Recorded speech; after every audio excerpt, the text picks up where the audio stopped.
Dallas ends this season falling to the Washington Commanders 23-19. The game itself was all right. It was nice to see Trey Lance in there. It was, it's been nice for the last couple of weeks to see the secondary, the young pups on the team get some shine on the field. Uh, Let me start by saying Tyler Guyton. I don't know what we gonna do with that. Um, but I don't want to start off with Tyler Guyton. But man, that was crazy. Um, yeah, 23-19, end the season 7-10, and I mean it's a season that we all pretty much seen coming, especially after the Dak injury in Week 9. It wasn't really much we could have done this season had he was healthy anyway. Um, this off season, we played around with our food after going 12-5 for the last 3 seasons, failing in the postseason the way that we have to come into this season as arrogant and foolish as we did was unnecessary. Um, you know, we want Dak to win it all with literally nobody but CeeDee Lamb, right? I mean, you look at the Patrick Mahomes, I mean, they're constantly turning that roster over to make sure that, you know, to the best of their ability, they can cover their bases. You look at other organizations, Philadelphia Eagles, for example, in our own division. I mean, that front office is running circles around us. Jerry Jones is at uh, Lincoln Financial Field being laughed at by the fans, telling him, "Yeah, Jerry, great job, keep it up." You know, and when I seen that video, I mean, I laughed, I enjoyed it, I needed it because I need something to sink into that man's head that the way that we've been going is not going to get us a Super Bowl. It's been way too long for the kind of talent that has come through this building. It's been way too long um, for us to keep running it back the same way. Keep banging our heads and going against the locker the same way. We're not making any leeway here. We lack organizational leadership. We lack culture. These are things that you know hindsight is 2020 because when you're winning, it covers up everything, right? When you're winning, everything is covered up. So the blemishes are harder to see, or sometimes you're willing to look past. But a great man, a wise man once said, never accept in a win what you wouldn't accept in a defeat. So with that being said, I feel as though Dallas have to do a few things this offseason. Um, First of all, which ain't is not going to happen, so let's just get this out the way. Um, is Jerry Jones and Stephen Jones back the fuck up? Back the fuck up. Let Will McClay actually get a chance at running this organization, building this roster, supporting his quarterback. We've paid this guy now going on the second time, and we have yet to actually support this man. We need a running back. Should have had a running back last year, to be quite honest with you. But I like this draft's running back selection, even if it isn't Ashton Genty, which I would love Ashton Genty. But I feel as though a wide receiver right now is way more important, um, just from a scheme wise, because I'm not sure if we bring back Mike McCarthy, if we're going to actually utilize that first round running back properly. Give him the touches to allow him to grow and to ease the burden off of Dak Prescott.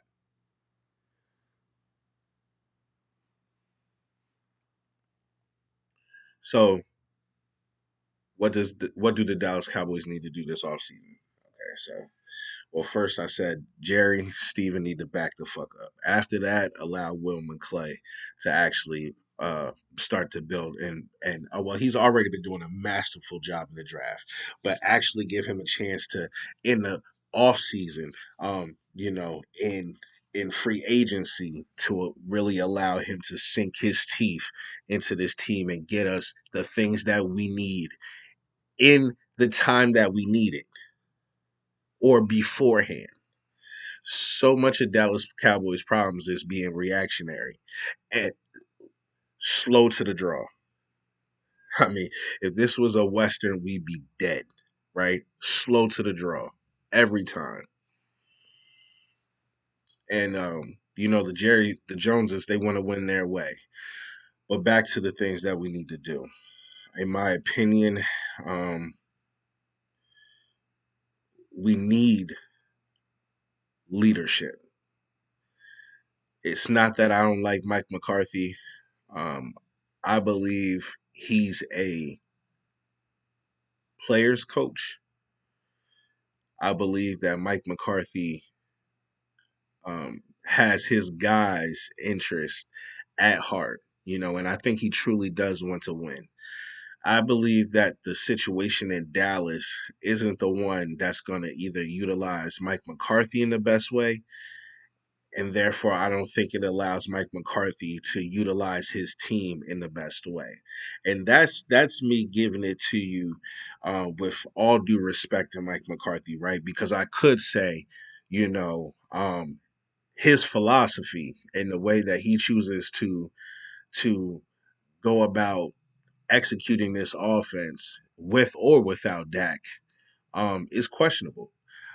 For as long as he's been here, we've, if not led the league, been tops in the league as far as penalties. To me, that's coaching, because just like I said earlier, don't allow in a win what you wouldn't allow in a loss.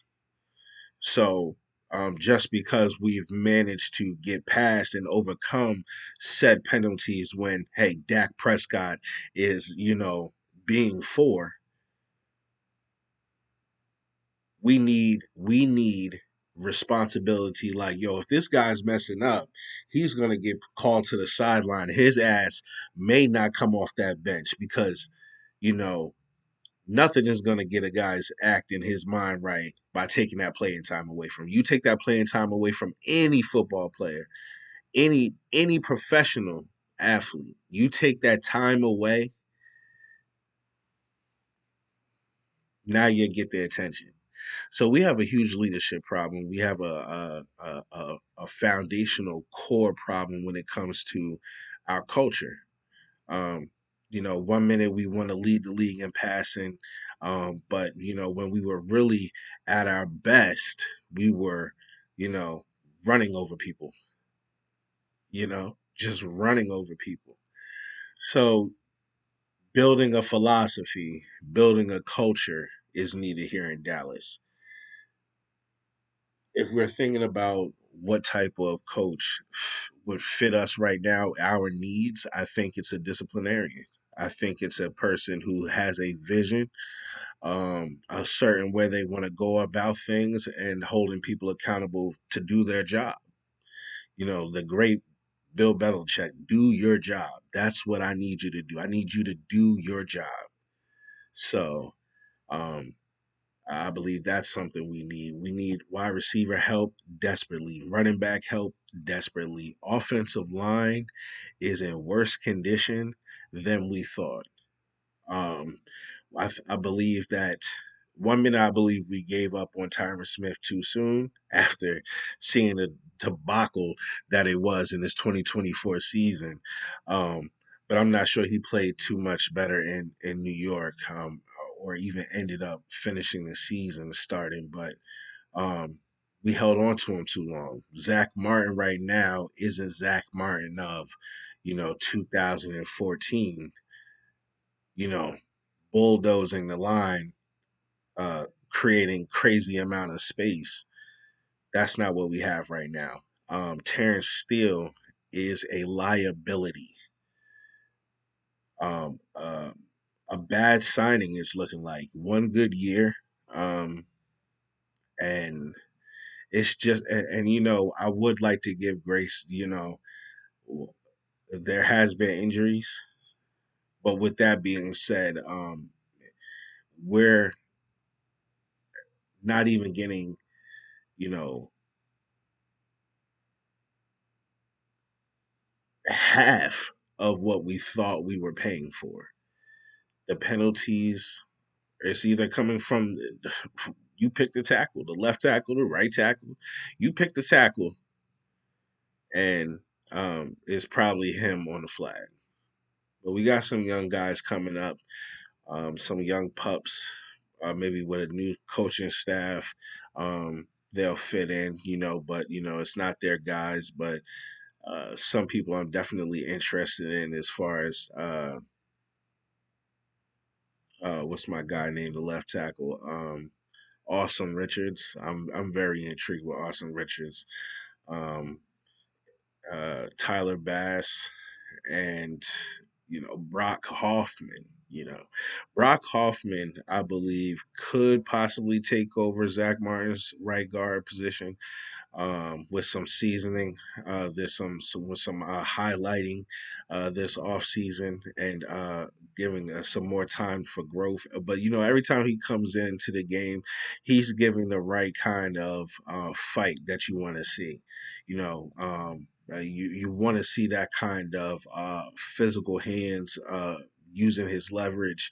And I think at the right guard position, because he was coming in trying to battle for the center position, but at the right guard position, it allows him to just you know be a menace and just fight in that phone booth, right? So I think that's something that possibly could be an answer. I think Brock Hoffman allows you to go into the draft not feeling like right guard is an immediate need, right? I think Dallas. I think we're tired right now drafting offensive linemen early. I think if one was to fall, definitely we will hop on that. But at the same time, are you going to take an offensive lineman over somebody, a wide receiver right now, or one of these premier running backs? I'm not sure. I'm not sure. But yeah, uh, you got Cooper Beebe, who the first half of the season was pretty rough for him. But as the season progressed, you can see where he got comfortable on that line and where he was able to kind of set little his own little I'm not sure just went on there, but um yeah. So Dallas, I just feel as though we need to come together this off season, find us a head coach, allow our GM, our true GM, not the de facto GM, Wilman Clay, give him the opportunity to actually put his real staple on this offense here this season. Because I don't believe Dallas is in a position where we need to actually, you know, break everything up.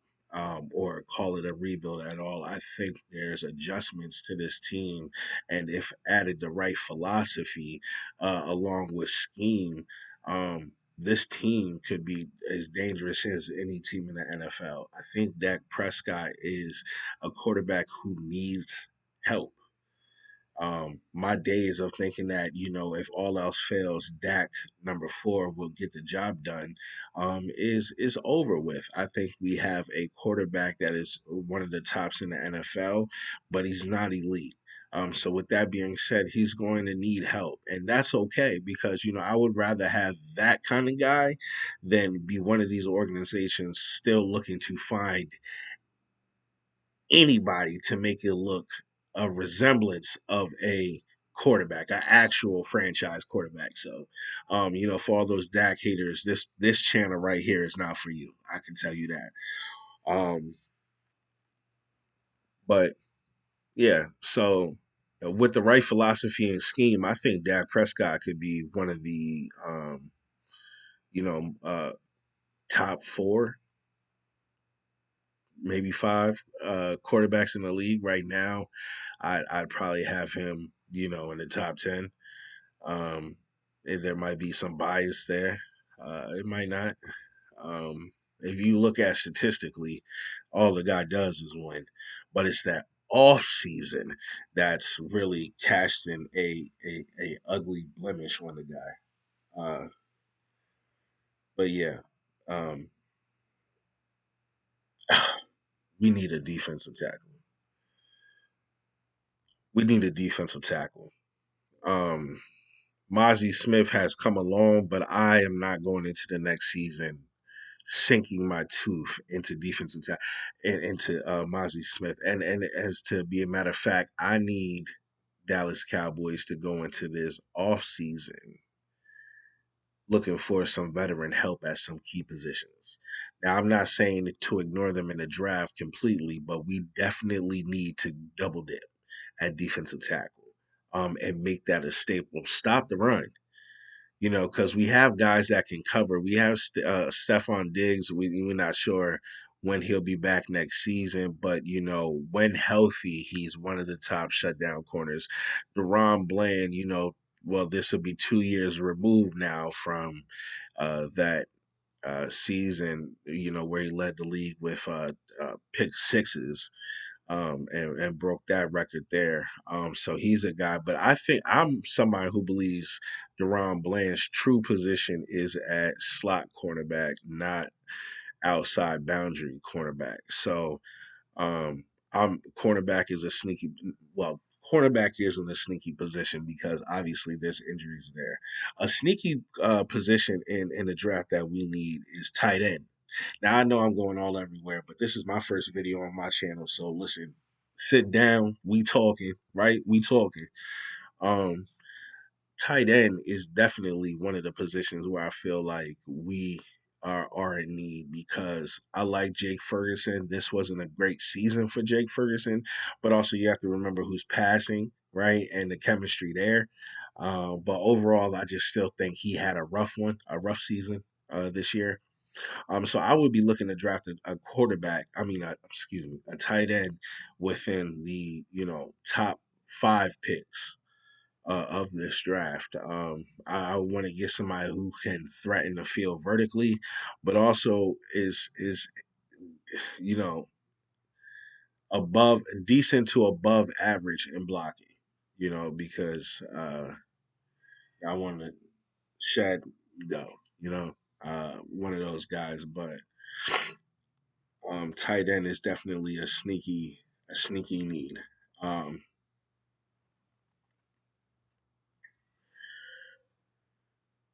Linebacker, Demarvion Overshown. Um, I was truly excited to see where him. This season was such a my God. Hold on, man. Fuck all that talking, man.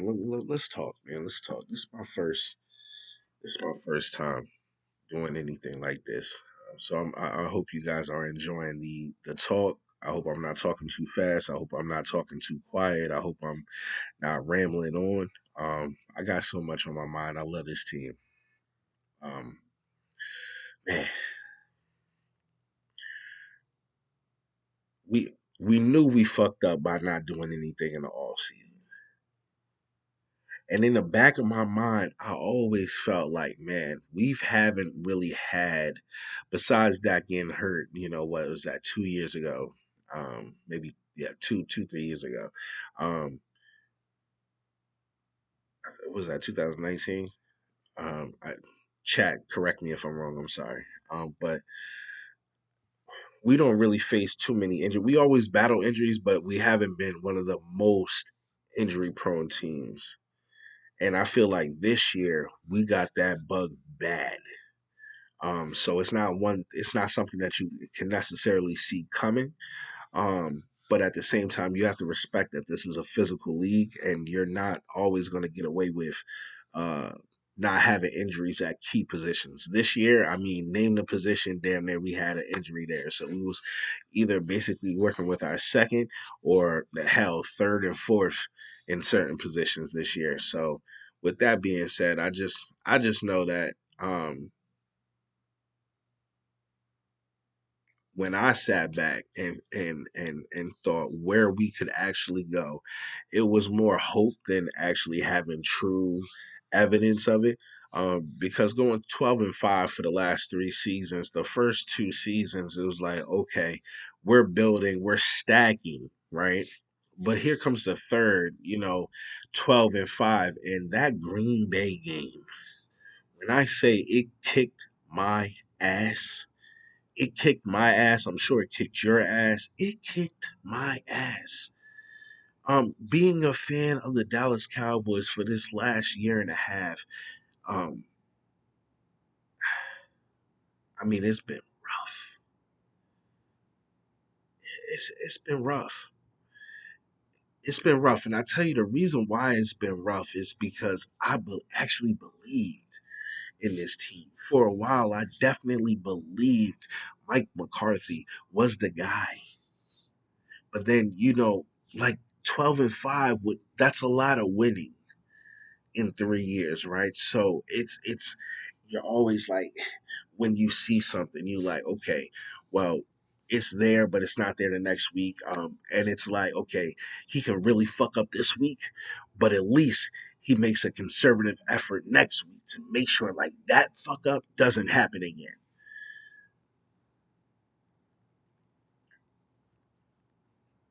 I think Mike actually was a better coach when Kellen Moore was here. Not a fan of Kellen Moore. Not a fan of Kellen Moore.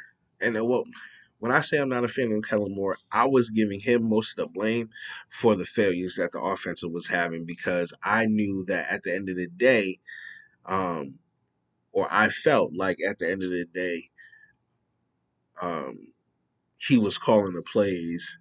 He was the one really working with Dak Prescott, and Mike McCarthy was doing head coaching shit, whereas he had his hand all over the team. So, was he in every meeting going over this specific play? Was he always invested in this play like the OC and the quarterback would be?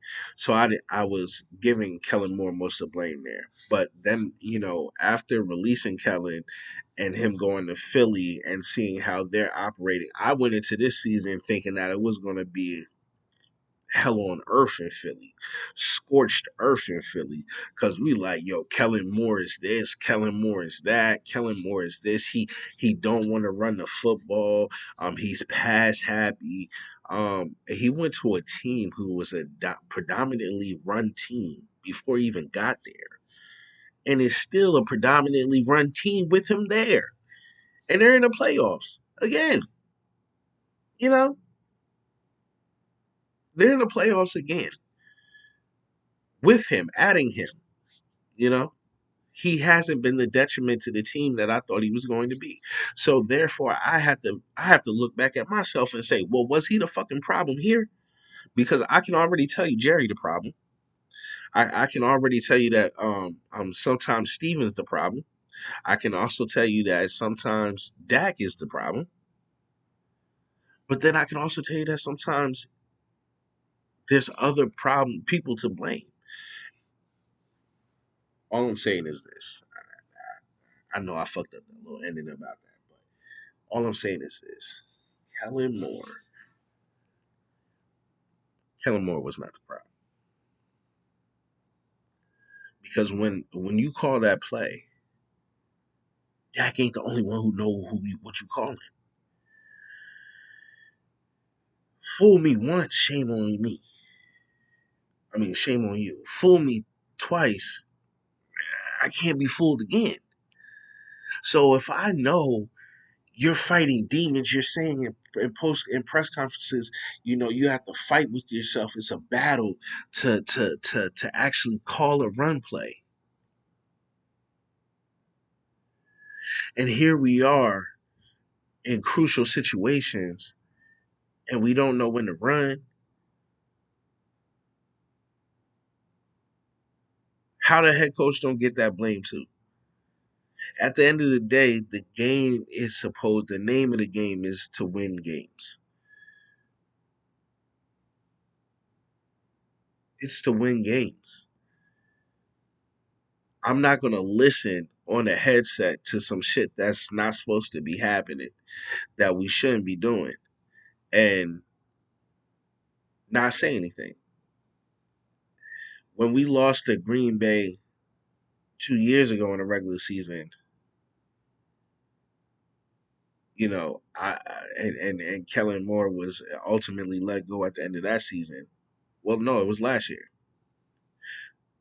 No, it was 2 years. It was Yeah, it was 2 years ago. 2 years ago, we lost to Green Bay. And how mad Mike McCarthy was. What came of that? Where did you wanted to hold Mike McCarthy? I mean, you wanted to hold Kellen Moore responsible for shit like that, especially when you want to beat your old team or whatever. But then you get the reins and you be fucking up. I mean, play calling atrocious. Atrocious. I played niggas on Madden with better skills and offensive drives than he can come up with. We are not a porous team when it comes to talent. Watching this team this year, you would have thought it was fucking Bishop Sycamore out there. You would have thought it was your goddamn high school varsity team out there. You would have thought that Honey Lucky had one good run this game. I got pissed off all over again. Why couldn't we been had that? Why can't we find ways to utilize the guys we actually have? Why did it take 5 to 6 weeks, 9 weeks, 5 to 6 weeks to really get Rico going? Huh? How can you feed us all off season that Zeke is back, Zeke is him, Zeke is this, all off season? You telling me Rico just started running hard to get some time? That's what you telling me? No, you can't tell me that. You can't tell me that. So at the end of the day, man, like yo, Dallas, yo, I don't even know. I don't even know what to say when it comes to what they were thinking when it came to the running back um, position this offseason. But I do know this: the Dallas Cowboys can't do the same thing in 2026, 2026, 2025. You can't do the same thing. You can't do the same thing. Mike McCarthy, out of here, out of here. I hope that these places that are saying are interested in Mike McCarthy, I hope it's true. I hope it's true. It's not that I want to send him back to the barn where he fake ass was watching tapes and learning the weaknesses and seeing his faults and understanding his faults and all that shit. No, I'm not saying send him back to Wisconsin. I'm not telling him to go back to Wisconsin. Chat. I'm not telling him to go back to Wisconsin. I'm telling him take his ass on somewhere else. Ben Johnson. Ben Johnson is not coming to the Dallas Cowboys. Ben Johnson is not coming to the Dallas Cowboys. And I tell you why Ben Johnson is not coming to the Dallas Cowboys, because Ben Johnson is a rookie head coach already looking for upwards of $15 million. A rookie head coach who wants to have a say in this and that. And if we know for one damn sure owner who is not giving up all that kind of leeway and for damn sure the money, he'll haggle you all day about what you can have a say in. Maybe not really even haggle with that, but for sure, as a pig port, you ain't getting no damn $15 million as no rookie head coach from Jerry Jones. You just not. That's If I had a soundboard right now, I'd be hitting some buttons. Ain't finna happen. Ain't finna happen. It's not finna happen. No, no way. Um, no way. So yeah, man. This team, man.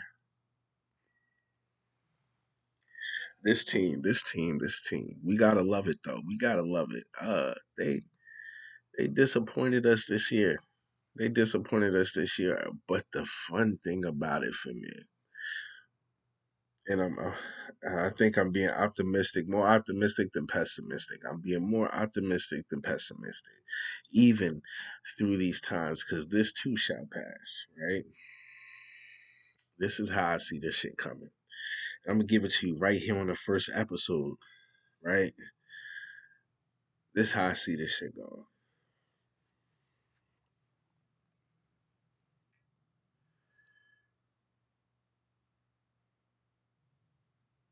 We not gonna be shit while Jerry's still here.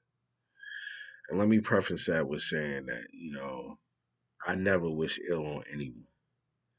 Never wish ill on anyone. Shouts out to Jerry Jones. I mean, he's done a lot for the. I mean, he is the Dallas Cowboys, and he's done a lot for the NFL. Period.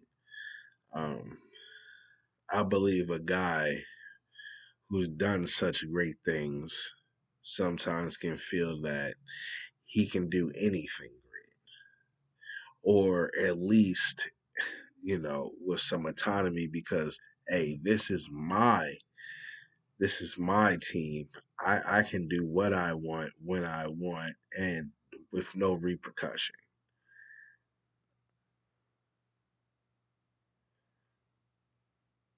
Yeah, I need Jerry to step back, but it won't happen. So I don't wish death on anyone, but we're not going to be shit to Jerry. Has to step back. What I'm interested in seeing is what Stephen Jones and the rest of the Jerry Jones kids do when it's all on them. When the hate, when the fans are calling for blood, when the reporters aren't your friend because they're scared of you. When those reporters aren't afraid to ask the tough questions because, hey, we might lose access knowing the Baron that is Jerry Jones is always going to have it his way. No, see, this is the house that Jerry built, not Steven, not Jerry Jones Jr., right? Not the little grandson who be polishing the glasses in the suites. This is the house that Jerry built. 5 Super Bowls. Five. 5 Super Bowls. Could have been a lot more if the pride wasn't in the way. 5 of them things. So Jerry has that cachet. Jerry has the ability to do what he wants. Steven? Steven is not the same. Steven is able to do what Steven feels like he wants to do right now because his father is giving him the autonomy to have that leeway. But once he has it fully and there is no Jerry Jones to deflect in the media, see, we have a problem with Jerry Jones doing the post game conferences well before we even talk to the coach, right? We all have a problem with that, right? We all have a problem with that. Do we see Steven doing that? No. Great thing for us. Not sure when that balance goes boom. Not sure how Steven handles that. I think Steven, if not already, is like, hey, we need to give Will whatever he wants. If we need to step back, we on this, that we need to step back on this, right? Because what Steven will be in, what position he'll be in once his father is no longer to be in the way, is he's going to have to answer for not just from the time that he's now been put in place as leader, but for all the years that Dallas has been without a Super Bowl. That will fall directly into Stephen Jones's plate. And the difference between him and his father is his father could talk the skin off a snake, right? He could do that. Stephen doesn't have that capability, nor does he look for the attention. So if everything move that he makes is scrutinized without the interference and the saved by the bellness of Jerry Jones comments all the time, I'm not sure how long Steven wants to do that. So I mean, I think Steven will have a bigger draw to be successful with his father kind of out the way, um, because if not, it could get bad. Now Dallas, it's gonna be hard to see that price in that stock drop, right? It's not. It's gonna take a while for that to happen. But as far as the media, as far as the what the narrative is, right? Because Dallas, if anywhere else, is always sold off of hope, right? So if Will McClay walks away, right? If now, God forbid, Jerry isn't in the way, right? Um, what would Steven, Jerry, and the rest of them do? Okay, so you go and hire a general manager, you know what I'm saying? But would that have been as good as a guy who's already been in your system for years? Already in your system for years, already doing the job. You think hiring an outside source, somebody who's either been fired, let go, or a first timer is going to come in and do a better job than your current foreman, who is shown to be uh, not only talented but um, knowledgeable.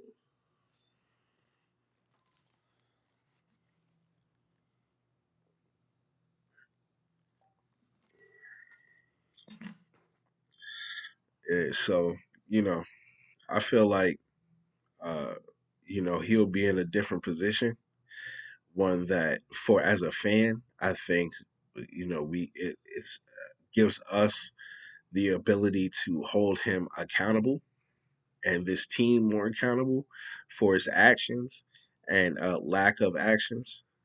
So we'll see when it comes to that. But hey, man, let me just introduce myself real quick. We've been going for almost about 37 minutes. Uh, my name is Run It Up, Ru.